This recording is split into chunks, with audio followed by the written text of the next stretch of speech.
हर खबर पर होगी आपकी पकड़।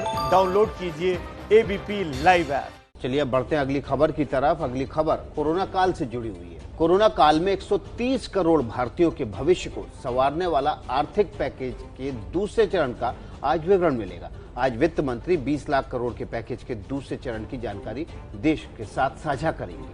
हालांकि बता दें आपको, पहले चरण में नौकरी पेशा से लेकर छोटे उद्योगों तक राहत देने की कोशिश सरकार ने अपनी तरफ से की। तो चलिए आइए अब आपको दिखाते हैं कि आर्थिक पैकेज के पहले चरण में 20 लाख करोड़ में से आपके हिस्से में क्या आया। मंगलवार को पीएम ने मंगल पैकेज का ऐलान किया। बुधवार को सरकार ने पैकेज के बारे में बताया तो बाजार बम बम कर उठा और आज सबकी नजरें 130 करोड़ भारतीयों के भविष्य को संवारने वाले पैकेज के दूसरे चरण की जानकारी पर टिकी हैं। वित्त मंत्री निर्मला सीतारमण और वित्त राज्य मंत्री अनुराग ठाकुर जब बुधवार को प्रधानमंत्री के 20 लाख करोड़ के पैकेज को समझाने देश के सामने आए तो उनका एजेंडा साफ था कि नौकरी पेशा की जेब में ज्यादा पैसे हों, लघु और कुटीर उद्योगों के थम चुके पहिए फिर रफ्तार पकड़ सके। सबसे पहले सुनिए नौकरी करने वालों के लिए क्या राहत का ऐलान हुआ। जो ईपीएफ कंट्रीब्यूशन है, जिनका ईपीएफ का योगदान है, वो ऐसे संस्थानों के लिए और कर्मचारियों के लिए 12% से कम करके 10% अगले 3 महीनों के लिए किया गया है। इससे कर्मचारी भी और संस्थान दोनों को लाभ मिलेगा।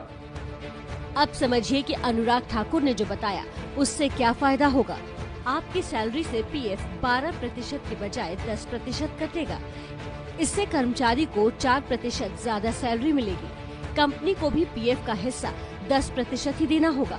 सरकार का दावा है कि इससे अगले 3 महीने में 6,750 करोड़ रुपए की नकदी बढ़ेगी।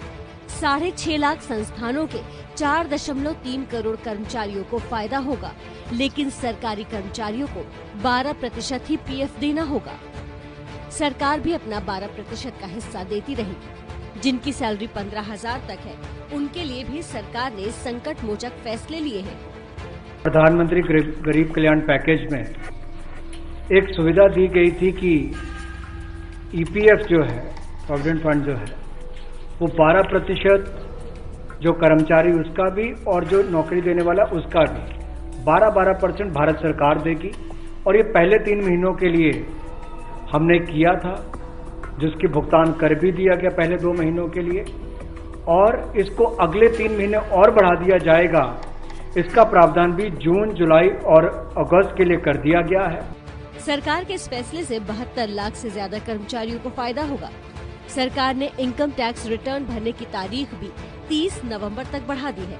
सरकार ने उन कर्मचारियों का भी ख्याल रखा है जो गैर वेतन भोगी हैं और इनकम टैक्स देते हैं। ऐसे लोगों के लिए टीडीएस 25% कम कर दिया गया है।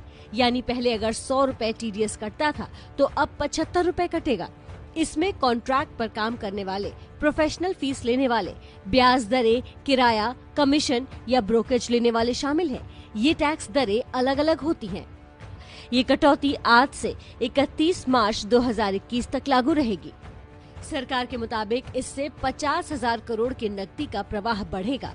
अब सबकी नजरें आज पर है कि देश के दूसरे सेक्टर के लिए किस तरह की राहतों का ऐलान होता है।